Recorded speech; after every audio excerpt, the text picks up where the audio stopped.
Subscribe करें हमारा YouTube channel, bell icon को क्लिक करना ना भूलें, जिससे आगे आने वाले सभी YouTube अपडेट्स, वीडियोस, नोटिफिकेशंस आपको मिलते रहें।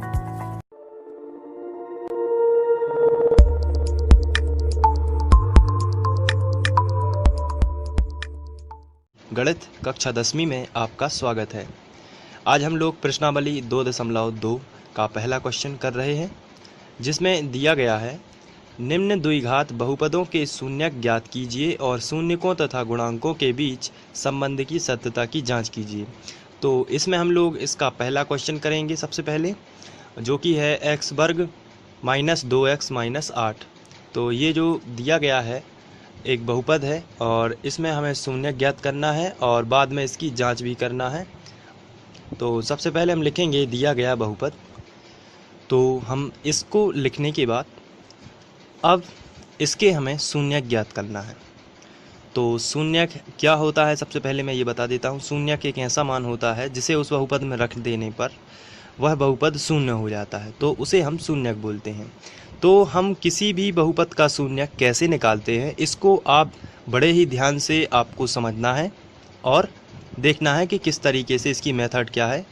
इसके लिए हम लोग रफ पेपर का यूज करेंगे और देखते हैं बहुपद का शून्यक किस तरीके से निकालेंगे। तो यहाँ आपको ध्यान से देखना है, जब भी बहुपद दिया गया हो कोई भी, तो जो अचर पद होता है या लास्ट वाली जो संख्या होती है, इसका गुणा आपको x वर्ग के गुणांक में कर देना है। तो x वर्ग का गुणांक 1 है, जहाँ कुछ भी ना लिखा हो वहाँ x वर्ग का गुणांक 1 माना जाएगा। तो अचर राशि यानी लास्ट वाली संख्या का गुणा आपको x वर्ग के गुणांक में करना है। तो 8 एकम 8, यहाँ यदि हम समझें x वर्ग जो लिखा है तो इसके सामने कुछ भी ना लिखा हो तो 1 माना जाता है। तो इस तरीके से ये हमारा बहुपद हो जाएगा। तो ये जो 8 है इसका गुणा हम 1 में करेंगे तो आएगा 8 एकम 8। अब आपको ऐसी दो संख्याएं, कोई भी दो संख्याएं खोजनी हैं जिनका गुणा 8 हो लेकिन जोड़ना घटाना माइनस का 2 हो। तो सबसे पहले हम चेक करते हैं कि ऐसी कौन कौन सी दो संख्याएं हैं जिनका गुणा 8 होता हो। तो हमने कहा 8 एकम 8 होता है पहला, तो दूसरा 4 दूनी 8 होता है और तो होता नहीं है। तो इसमें से हमने देखा कि हमें जो जोड़ने घटाने में चाहिए वो है -2। तो 8 और 1 में 2 का अंतर नहीं है, तो वे संख्याएं 8 और 1 नहीं हो सकती हैं। लेकिन यदि हम 4 और 2 की बात करें तो 4 और 2 में 2 का अंतर है, लेकिन हमें चाहिए -2। तो हम क्या करेंगे, 4 जो है बड़ी संख्या 4 है, छोटी संख्या 2 है, तो बड़ी संख्या का जो चिन्ह है वो ऋण का कर देंगे, छोटी संख्या का चिन्ह धन का ही रहेगा। तो ऋण का 4 है और धन के 2 हैं, तो माइनस का 4 प्लस का 2 में से माइनस का यदि घट जाएगा, यदि अंतर पता चल जाएगा तो माइनस का 2 आएगा। तो माइनस का 4 प्लस का 2 है तो माइनस का 2 आंसर आएगा, तो हमें माइनस का 2 मिलेगा। तो हमारी संख्याएं होंगी -4x और +2x। हम जब भी संख्याएं खोजेंगे तो इसके पीछे x लगा देंगे।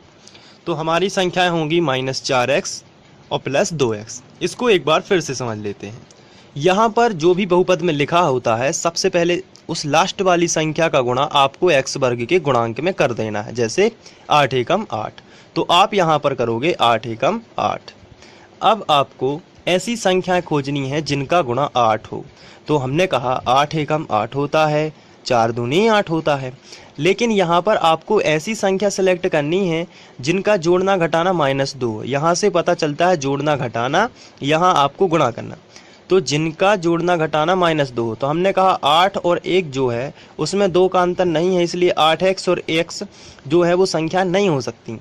लेकिन 4 और 2 में 2 का अंतर है, लेकिन हमें चाहिए -2।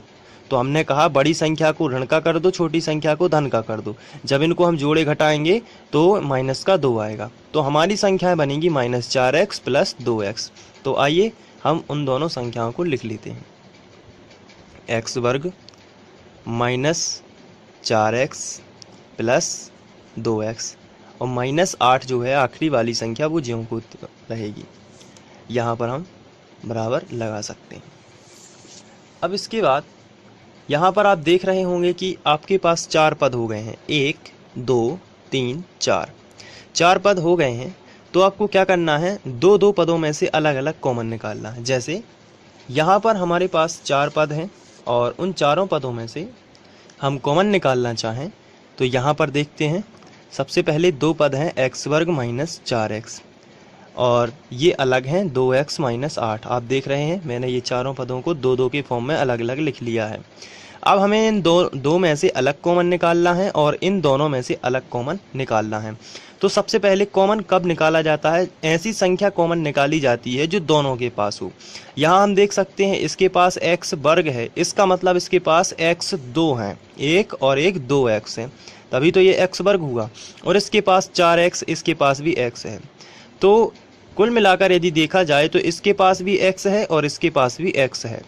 तो हम यहाँ से x कॉमन निकालेंगे तो फिर क्या बचेगा वो हम ब्रैकेट में लिखते हैं। ये x जो है वो कॉमन है या उभयनिष्ठ निकाला है, तो फिर इन दोनों के पास क्या बचा तो उसको हम देखते हैं। तो देखिए इसके पास 2x थे, हमने एक कॉमन भी निकाल लिया तो इसके पास एक x बच गया, माइनस लगा है तो माइनस, ये भी हमने x कॉमन निकाल लिया तो इसके पास बचा ओनली 4। तो इसी तरीके से हम लिखेंगे। आइए यहाँ पर लिख लेते हैं।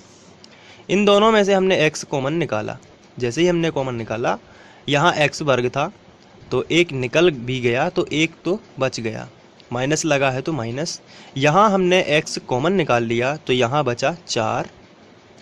अब इन दोनों में से हमें अलग कॉमन निकालना है। तो देखिए यहाँ x है लेकिन यहाँ x नहीं है, यहाँ 2 है लेकिन यहाँ 2 नहीं है, फिर भी 2 का जो है यहाँ 8 है और 2 का भाग 8 में चला जाता है, तो हम 2 कॉमन निकाल सकते हैं। लेकिन प्लस लगा है तो हम यहाँ प्लस लिखेंगे सबसे पहले और 2 उभयनिष्ठ कॉमन निकाल लेंगे। जैसे ही हम कॉमन निकालेंगे तो यहाँ से 2x में से हमने 2 कॉमन निकाल लिया तो बच गया क्या x, माइनस लगा है तो माइनस, और 2 चौके 8, जितनी बार भाग जाएगा वो हम यहाँ पर लिख देंगे इस तरीके से। इसके बाद आगे बढ़ते हैं।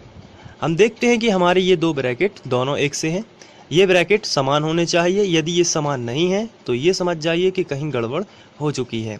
तो ये अभी ब्रैकेट समान आए हैं इसलिए सवाल सही जा रहा है। तो अब इसके बाद आपको क्या करना है, इन दोनों में से आपको उभयनिष्ठ लेना है। x ऋण 4 2 बार लिखा है, आप इसको एक बार लिख दोगे x ऋण 4। इसके बाद आप जो x धन 2 लिखा है इसको जो ब्रैकेट के बाहर है इसको आप ब्रैकेट में लिख दोगे x धन 2, और ये गुणनखंड आ जाएंगे इस वाले बहुपद की। अब गुणनखंड से हमें शून्यक निकालना होता है तो इसके बराबर में हम 0 लेंगे, तो इसलिए हम लिखेंगे x ऋण 4 बराबर 0, बीच में हम लिखेंगे या आपको हिंदी में लिखना है, और x प्लस 2 बराबर 0। इस तरीके से मैंने क्या किया है, x ऋण 4 के बराबर भी 0 लिया है और x प्लस 2 के बराबर भी 0 लिया है। आपको भी इसी तरीके से करना है। इसके बाद ये जो माइनस का 4 है ये बराबर के इस तरफ जाएगा, पक्षांतर होगा इसका, तो ये प्लस का हो जाएगा। तो x बराबर हमें मिलेगा, माइनस का 4 इस तरफ आया तो प्लस का हो गया, तो एक शून्यक तो हमें ये मिल गया है। या यहाँ पर देख लेते हैं प्लस का जो 2 है या प्लस 2 है इसका हम पक्षांतर बराबर के इस तरफ करेंगे। जब पक्षांतर होगा तो 0 तो अपने आप ही हट जाएगा, यहाँ भी वही हुआ है, 0 अपने आप ही हट गया, माइनस का 4 इस तरफ आया तो प्लस का हो गया। तो यहाँ पर देखते हैं प्लस 2 जो है इसका हम पक्षांतर इस तरफ करते हैं तो ये हो जाएगा माइनस का, क्योंकि चिन्ह बदलते हैं पक्षांतर में।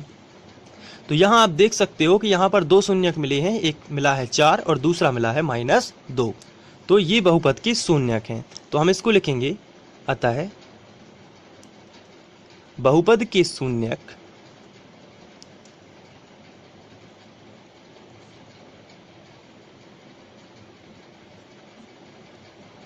चार और ऋण 2 हैं, 4 और ऋण 2 हैं, ये शून्यक मिल चुके हैं।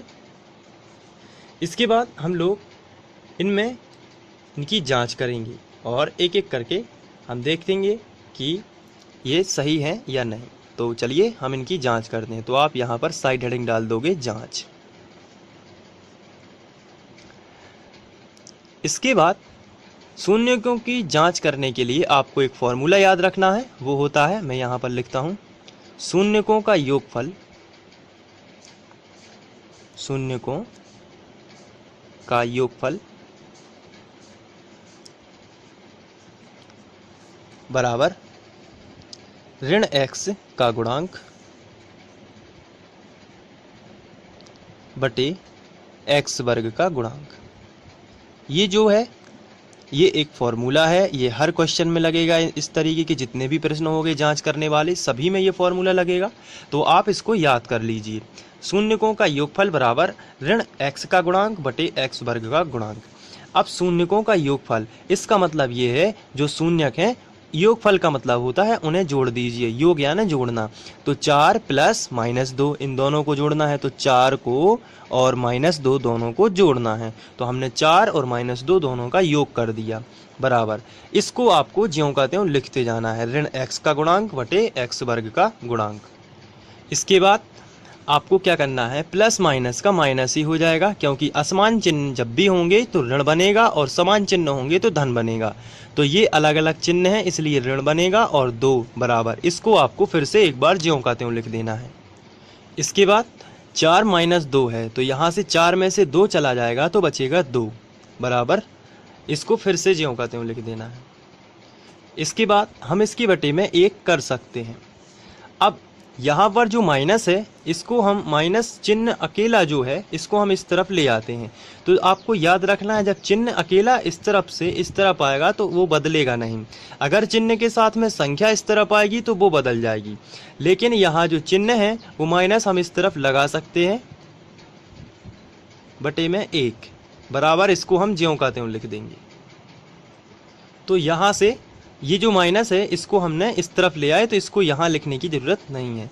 तो -2 बटे 1 बराबर x का गुणांक बटे x वर्ग का गुणांक। अब हम देखते हैं यहाँ पर जो माइनस है ये वाला इस तरफ आ गया है, तो x का गुणांक जो है वो -2 होना चाहिए और x वर्ग का गुणांक है वो 1 होना चाहिए। तो आइए हम देख लेते हैं हमारे क्वेश्चन में x का गुणांक -2 होना चाहिए। तो हम प्रश्न में चलते हैं, हमारा क्वेश्चन था ये, तो यहाँ x का गुणांक जो है वो -2 ही है, इससे जांच होती है कि ये शून्यक सही हैं। इसके बाद नीचे जो दिया गया है x वर्ग का गुणांक 1 होना चाहिए। तो चलिए क्वेश्चन में देख लेते हैं, x वर्ग का गुणांक जो है वो कुछ भी नहीं लिखा है, इसका मतलब 1 ही होता है। तो इस तरीके से हमने शून्यकों के योगफल के जरिए जाँच कर ली है। अब हम शून्यकों का गुणनफल, उसका भी आपको फॉर्मूला याद करना पड़ेगा, उसके जरिए देखते हैं कि ये सही बैठता है कि नहीं। तो आइए अब हम लिखते हैं शून्यकों का गुणनफल।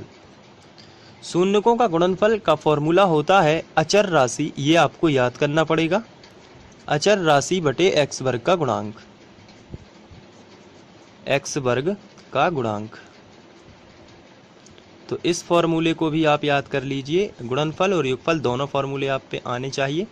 शून्यकों का गुणनफल, तो हमारे शून्यक थे 4 और ऋण 2, आपको याद होगा।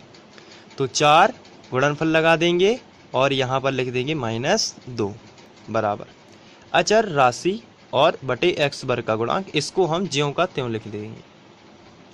इसके बाद इसका गुणा करेंगे तो यहाँ कोई भी चिन्ह नहीं लगा है तो प्लस का माना जाता है और ये माइनस का है। तो प्लस और माइनस अलग अलग चिन्ह है, यानी कि असमान चिन्हों में ऋण बनता है। और 4 दूनी 8, तो धन और ऋण का ऋण, प्लस माइनस का माइनस, और 4 दूनी 8 हो गया बराबर अचर राशि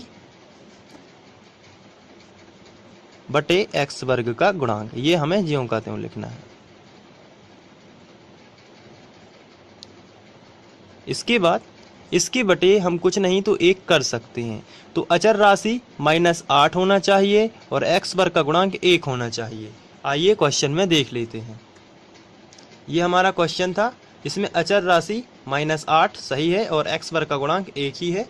तो इस तरीके से हमारे जो शून्यक हैं वो सही बैठते हैं और इस तरीके से इसकी जांच भी हो जाती है। तो ये क्वेश्चन आपको समझ में आया होगा। यदि समझ में आया है तो इस वीडियो को लाइक करें और शेयर करें। अब आप इसके बाद हम लोग प्रश्न क्रमांक 2 करेंगे और इसके भी हमें शून्यकों और गुणांकों के बीच में संबंध की सत्यता की जांच करते हैं। तो चलिए मिलते हैं अगले वीडियो में। Thank you.